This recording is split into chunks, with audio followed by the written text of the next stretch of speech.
Next gen நேயர்களுக்கு என்னோட அன்பான வணக்கங்கள். நம்ம சேனல்ல தொடர்ந்து நிறைய விஷயங்கள் பார்த்துட்டு வரோம். அதை நம்ம கூட ஷேர் பண்ணிக்கிறதுக்காக பிரம்மஸ்ரீ ராம்ஜி பரமஹம்சர் அவர்கள் இணைஞ்சிருக்காங்க. வாங்க அவர்கிட்டயே கேட்ட தெரிஞ்சுக்கலாம் ராசி பலன்களை. வணக்கம் சார். வணக்கம் வணக்கம் வணக்கம். எப்படி சார் இருக்கீங்க? நல்லா இருக்கேன். பொங்கல் அப்படின்னு எடுத்துக்கிட்டாலே தை மாதம் அப்படிதான். தை பிறந்தாலே வழி பிறக்கும் அப்படின்னு சொல்லி ஒரு ஃபேமஸ் சேயிங்ஸ் இருக்கு. ஏன் அப்படி சொல்றாங்க? தை பிறந்தால் வழி பிறக்குங்கிறது அன்னைக்கு தான் மகரத்தில் சங்கரன், அதாவது சூரிய நாராயணன் மகரத்தில் எழுந்தருளுகிறார். அதான் மகர சங்கராந்தின்னு பேர். ஸோ நம்ம தமிழர்களுடைய பழைய நம்பிக்கை, நம்மளுடைய நம்பிக்கை தை மாதம் தான் வருடத்தின் முதல் நாளாக, சித்திரை நாள் தான் வருடத்தின் முதல் நாளாக ஒரு பெரிய பட்டிமன்றம்லாம் போயிட்டுருக்கு. எனிவே வாட் எவர் மேபி, எல்லா நாளும் நமக்கு நல்ல நாள் தான் அப்படின்னு நினச்சிட்டு போயிட வேண்டியதான். இப்போ தான் நியூ இயர் கொண்டாடி முடித்தோம். நம்ம நெக்ஸ்ட் ஜெனில் இப்போ அடுத்து தை மாதம் கொண்டாடி முடிக்கிறோம். இன்னும் 2-3 புத்தாண்டு வந்தால் கூட சொல்லுங்கப்பா, எல்லா நாளும் புத்தாண்டு தான்ப்பா அப்படிங்கிற மாதிரி. ஸோ இந்த மாதத்தில், தை மாதத்தில் தான் நம்ம கல்யாணம் பண்ணிக்கிறதாகட்டும், புதிய அறுவடை விஷயங்களாகட்டும், எல்லாமே நல்ல நல்ல விஷயங்கள்லாம் நடக்கிறதாக மரபு கடைபிடிக்கப்படுது. அவ்வகையில் ராசி ரீதியாக செவ்வாய் உச்சம் பெறுகிறார். எதில்? மகரத்தில். அதான் அதில் இருக்கிற ஒரு பெரிய ஸ்பெஷல். சூரியன் இருக்கிறார், சுக்கிரன் இருக்கிறார், புதன் இருக்கிறார். ஒரு ஊரே போய் மகரத்தில் உட்கார போகுது. ஸோ அப்போது காலபுருஷனுக்கு 10ஆம் இடம் அப்படின்னா என்ன ஆகும்னா, எல்லாருமே தொழில்ங்கிற இடத்துல உட்காடுறாங்க இந்த 4 பேரும். அப்போது ஒருத்தர் வேகமாக வேலை செய்ய போகிறாங்க, இன்னும் நிறைய வேலை செய்ய போகிறாங்க, நம்ம எல்லாருமே பயங்கரமாக ஹார்ட் ஒர்க் பண்ண போகிறோம் அப்படிங்கிறது இதோடைய அங்கே பேஸ்லேருந்து ஸ்டார்ட் பண்ணி எந்தெந்த ராசிக்காரர்கள்லாம் குபேர சம்பத்துகளை பெறப்போகிறார்கள், யாரெல்லாம் நல்லா சம்பாதிக்க போகிறாங்க, சூப்பராக இருக்க போகிறாங்க அப்படிங்கிறத ராசி ரீதியாக நாம் பார்த்து விடலாம். இப்போ நம்ம மிதுன ராசி நேயர்கள் பற்றி பார்க்க போகிறோம். அவங்களோட தை மாதம் எப்படிப்பட்டதாக இருக்கு? மிதுன ராசிக்காரர்களை பொறுத்த வரைக்குமே 2 விஷயம் சில்வியா. என்ன அப்படின்னா, ஒரு கையில் பிராண்டிங், ஒரு பக்கம் சேல்ஸ். ஒரு பக்கம் ஒரு கம்பெனிக்கு மிதுன ராசிக்காரங்களை பொதுவாகவே பாருங்கள், இவர்கள்லாம் ஒரு தெரு இருக்கும், அந்த தெருவுக்குள்ளே ஒத்தையடிப்பாத மாதிரி இருக்கும். அந்த தெருவுக்குள்ளே போயிட்டு திரும்பியே வர முடியாது, அப்படி தெரு போய் சுற்றி தான் வரணும். ஒரு பார்க் மாதிரி இருக்கும், வீட்டுக்குள்ளேயே ஒரு கார்டன்லாம் வச்சுருப்பாங்க. அப்படி குஞ்சி அந்த மாதிரி இவங்க ரொம்ப பிரியமான ஆட்கள். அணில் வரும் வீட்டுக்குள்ளேயே, இதெல்லாம் வரும், காக்கா குருவி எல்லாத்தையும் சாப்பாடு போட்டு ரொம்ப கேரிங்கான ஆட்கள். யாருன்னா மிதுன ராசிக்காரர்.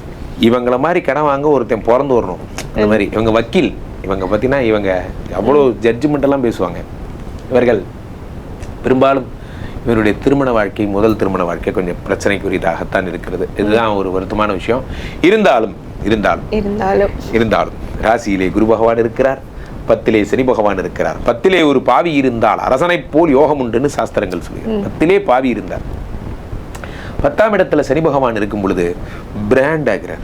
பிராண்ட் புஷ்பான்னா ஃப்ளவர் இல்லை, ஃபயர் அப்படிங்கிற மாதிரி பிராண்ட் ஆக்குறார். அந்த பிராண்ட் என்ன ஆகுது அப்படின்னா, நான் என் கம்பெனி இப்படி வச்சுருந்தேன், நெக்ஸ்ட் ஜென் இப்போது உலக புகழ் பெற்று விட்டது. இது பிராண்டு. சேல்ஸ், அது எங்கே சார் ஆடு, அதுதான் சார் பேசலான் இருக்கேன் அப்படிங்கிற 2 முக்கியம் கம்பெனிக்கு. ஒரு கம்பெனி நல்லா வரணும்னா என்ன வேணும்? சேல்ஸும் முக்கியம், பிராண்டும் முக்கியம். அப்போது சேல்ஸ் வேலை யார் பார்க்குறாரு? குரு பார்க்குறாரு. பிராண்ட் வேலை யார் பார்க்குறாரு? சனி பார்க்குறாரு. இப்போ 2 பேரும் சேர்ந்து கம்பெனி வழி நடத்தி போகிறாங்க. ஆனால் அதற்கான தைரியமும் திறமையும் எனக்கு வேணும். இதுக்கு டெய்லி நான் எனர்ஜியாக இருக்கணும், காலையில் எழுந்திரிச்சு நைட் வரைக்கும் வேலை செய்யணும். டெய்லி எனக்கு கமிட்மெண்ட், கன்சிஸ்டன்சிங்கிறது தான் முக்கியம். எவ்வளோ நேரம் விளையாடுறோங்கிறது தான் முக்கியம். விளையாடுறது எல்லாரும் வேணால், யார் வேணால் விளையாடலாம். வாட்ஸ்அப் குரூப் மாதிரி தான், யார் வேணால் ஆரம்பிச்சிடலாம். தொடர்ந்து குரூப்பில் இருக்குமாங்கிறது தான் விஷயம். அது மாதிரி தான் பிஸ்னஸ் ஆரம்பிச்சிருப்பாங்க மிதுன ராசிக்காரர்கள். அப்படியே கிடைக்கு சார், நம்ம கடை ஆரம்பித்தோம் சார், எங்கே சார் டைமே இல்லை சார் அப்படிப்பாங்க. என்னடா அப்படி பிஸி நமக்கு அப்படிங்கிற அந்த எண்ணங்கள் போகலை அந்த வேலை மேலே. இனிமே எண்ணங்கள் என்ன ஆகும்னா, நானும் ஜெயிக்கிறேன், எழுந்து வா, அந்த மாதிரி ஆயிடுவாங்க அவங்க.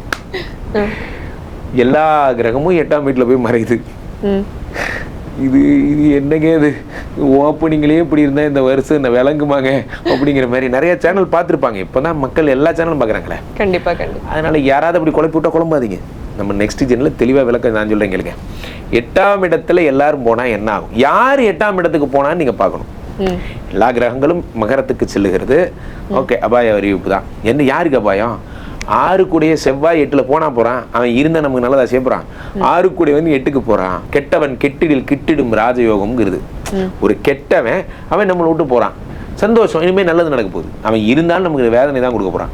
6 கூடியவன் 8ல் மறைந்து விபரீத ராஜயோகம் பெற்றால் கடன் அடைந்து விடும் மிதுன ராசிக்கு. ஒரு ஸ்ட்ரோக்கில் கடன் அடைஞ்சிடும்.